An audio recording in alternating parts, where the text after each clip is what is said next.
Sorry, gue nggak ngerti nih maksudnya. Apanya bagus? Gak apa-apa nih, kalau nggak ngerti nggak apa-apa juga. Kompor gas. Sorry, gue nggak ngerti nih maksudnya. Apanya bagus? Biasanya. Sekarang nggak tahu deh gitu ya. Kompor gas. Itu yang selalu aku dengungkan dulu. Kenapa kompor gas? Karena dia bersifat panas. Panas yang terpanas menurut aku kompor gas. Sehingga kalau membicarakan hal-hal yang panas, itu aku bilang kompor gas. Nah, di sini kenapa aku bilang kompor gas? Karena aku mau membahas hal-hal yang panas. Yang sepanas-panasnya ketika kita ngomongin kalau anak-anak zaman sekarang.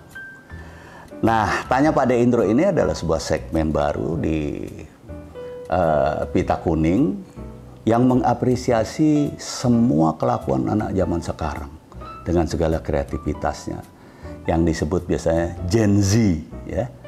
Nah, dengan segala ide dan kelakuannya yang selalu bikin kita geleng-geleng kepala, takjub, dan ketawa, pokoknya semuanya menyenangkan sekali. Nah, tayangan ini juga sekaligus untuk mengapresiasi anak-anak di Pita Kuning yang tiap hari juga polanya hampir sama kayak generasi atau Gen Z ini, di mana bikin aku juga takjub, terheran-heran karena mereka juga kemudian bisa punya ranking di sekolahan, bisa berani ke dokter. Nah, ini selalu berani ke dokter ya, karena buat anak-anak Pita Kuning berani ke dokter itu sebuah prestasi. Sampai juga hobi nonton hal-hal yang trending. Nah, tapi kali ini kita mau ngobrolin mengenai gaya pacaran anak sekarang. Beda nggak sama anak zaman dulu ya? Kita lihat.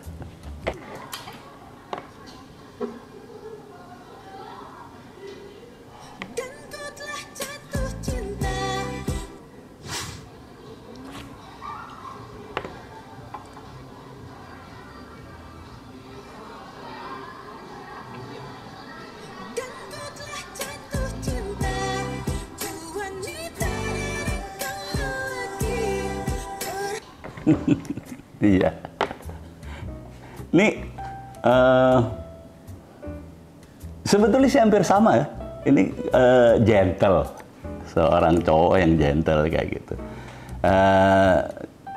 Bedanya adalah beda-beda, misalnya sekarang itu lebih maju orang berpikir gitu bahwa ketika jatuh nih takut kena pinggiran meja, kalau orang Jawa bilang lingir. Kalau orang Jawa ya, itu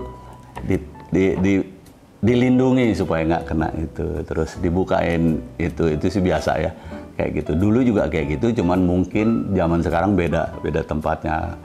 Kalau dulu misalnya duduk itu akan ditarik dulu tempat duduknya, begitu dia duduk dimajuin kayak gitu. Itu sih hal biasa, gentle ya. Walaupun nggak semua orang seperti itu gitu. Ini juga saya yakin juga nggak semua orang seperti itu, karena zaman sekarang kan juga zaman cuek ya, anak-anak muda cuek. Ketika semuanya pakai masker, banyak banget yang nggak pakai masker. Ketika semuanya berbonceng berdua, banyak nggak yang berbonceng bertiga kayak gitu. Artinya ya ini sih plus minus sih, dan kelihatannya sih hampir sama ini kalau sama zaman aku nih.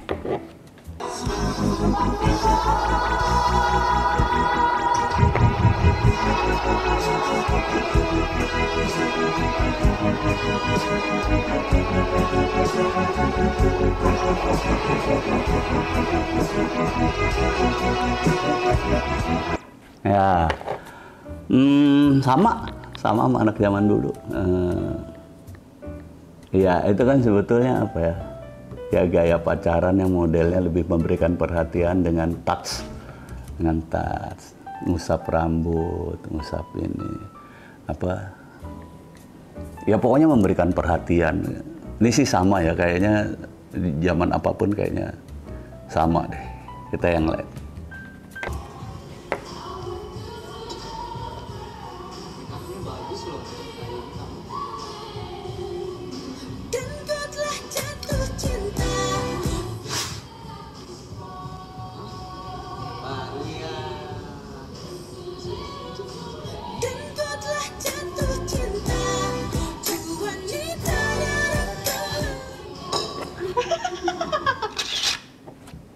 Nggak ngerti gue nih.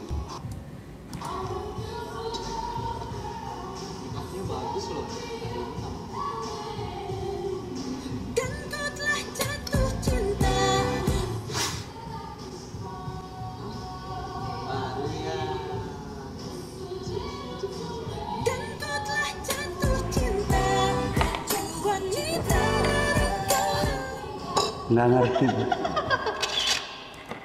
Sorry, gue nggak ngerti nih maksudnya. Apanya bagus? Tapi kalau nggak ngerti nggak apa-apa juga.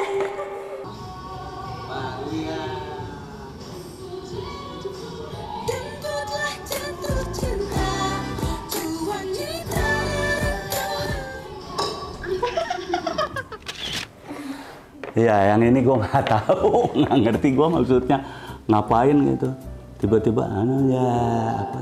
Nggak ngerti gue. Tapi nggak ngerti beneran apa yang dituju beneran. Nah, kalau zaman dulu, ya ada yang nggak ngerti juga, banyak. Kalau ini soal nggak ngerti, mah soal penangkapan ya nggak kayak gitu. Lanjut. Ladies and gentlemen,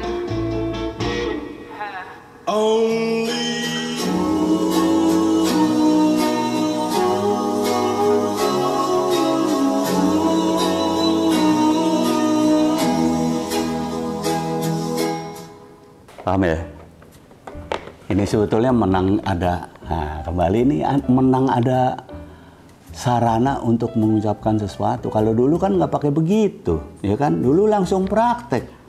Ini kan istilahnya memberi rahasia secara teoritis, bagaimana nge-touch gitu, physical touch tadi ya disebutnya pada pasangan. Gitu.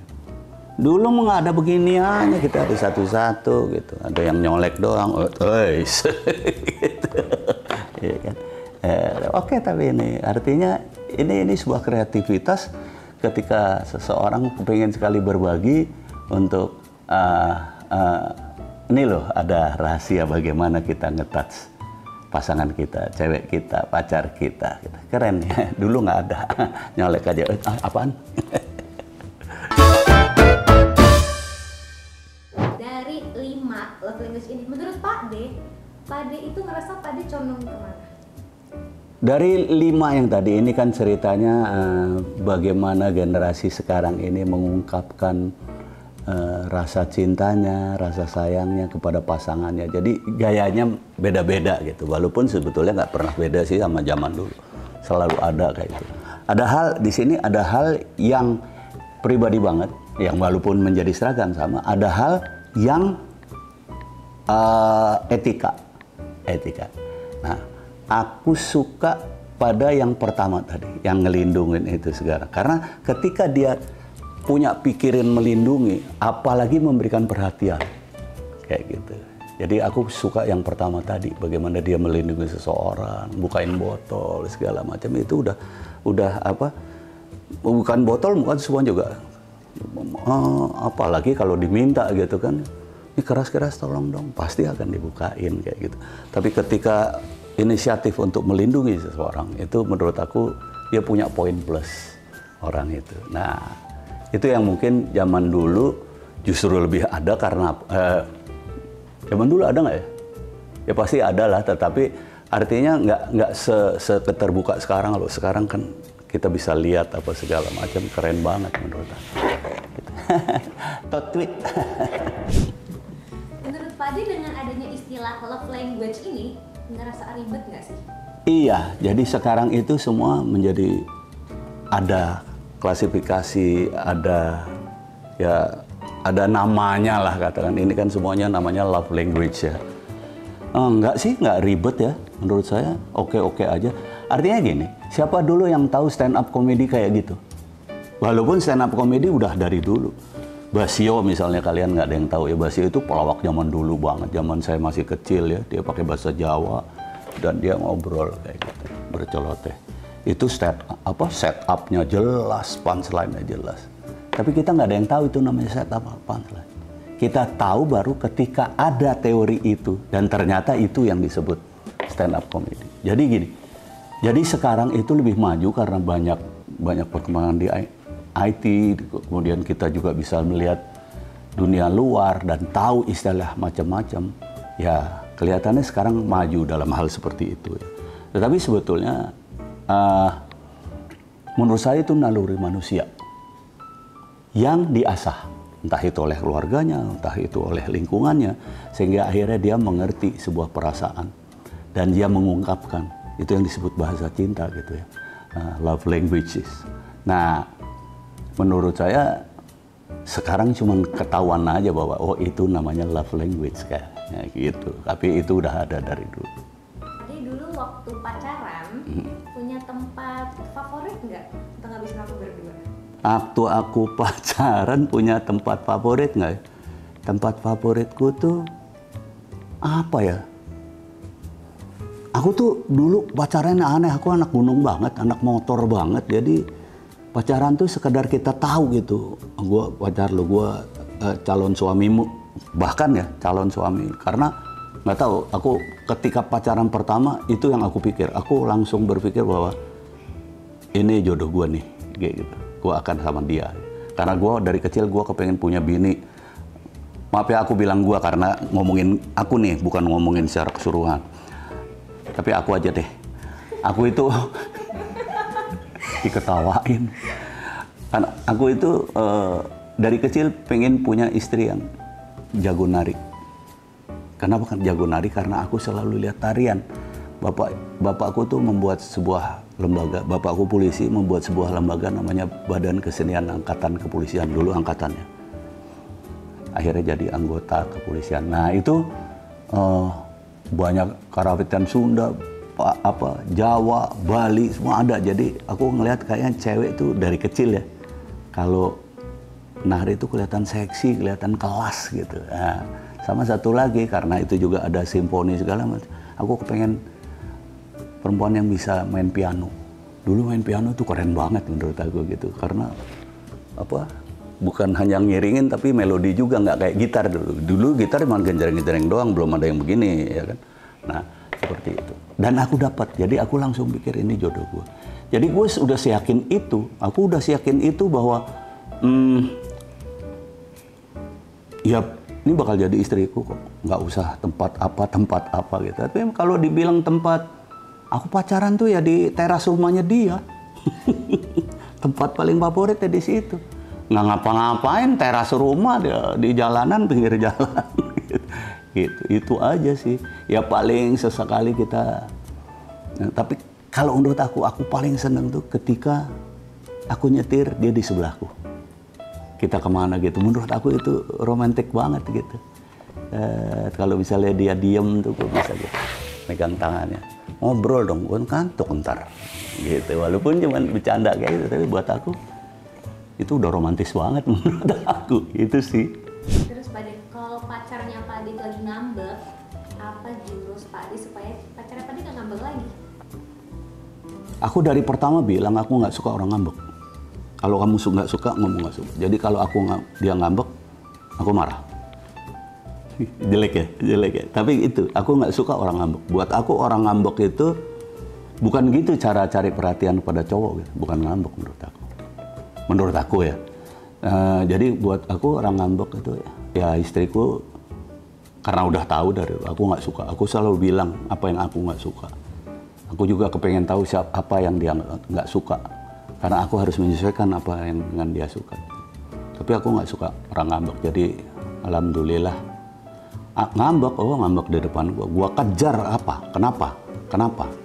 Aneh gitu. Ini kalau misalnya gitu, gua kejar. Sampai sekarang misalnya ada yang ngambek, mau anak, mau apa ngambek, kenapa sih kok ngambek ini? Tinggal bilang aku nggak suka gini gitu. Jadi aku nggak ngerti ya, gimana cara aku meladeni orang ngambek. Kalau bukan siapa-siapa yang ku cintai, ku tinggal. Ngapain ngurusin orang ngambek ya? Nah itu tadi untuk episode yang sekarang. Ada video yang lucu, yang nyenengin ya pokoknya ya. Kita bisa benar-benar video ini atau benar-benar teknologi zaman sekarang bisa mengangkatkan kita pada apapun. Bisa membuat kita kreatif, bisa membuat kita juga mengingat sesuatu. Keren banget. Dan nggak nyangka juga anak-anak sekarang tetap berkreativitas untuk membuat video ini karena ini keren banget, bisa ditonton oleh anak-anak yang belum mau pacaran. Oh, etikanya kalau pacaran gitu kerennya. Jangan yang lain-lain ya. Nah, buat siapapun sekarang, marilah kita selalu bersemangat dalam berkarya kayak seniman. Seniman itu selalu berkarya, ya. Mau ditonton kayak mau enggak, dinikmati orang enggak, tapi karena nafasnya dia berkarya, berkaryalah. Nah, jangan pernah putus asa, seperti juga seniman yang selalu berkarya karena tidak pernah putus asa. Dan kamu juga bisa merekomendasiin film atau video yang untuk aku tanggepin ya. Nanti aku lihat gitu, aku tanggepin seperti biasa. Nah, itu boleh direkomendasikan ke kita melalui DM Instagram atau TikTok Pita Kuning, dan biar kontennya juga nanti tampil di sini. Terus salurkan hal dan ide gila yang kalian punya untuk kebaikan. Kalian selalu bisa memberikan kebaikan pada orang lain karena sebaik-baiknya orang adalah orang yang bisa memberikan kebaikan pada sesamanya. Nah, contohnya ya, jangan di skip iklannya. Ntar kita nggak bisa bikin konten lagi, oke? Kompor gas. Kalau gue nggak ngerti nih maksudnya, makanya bagus biasanya. Sekarang nggak tahu deh gitu ya.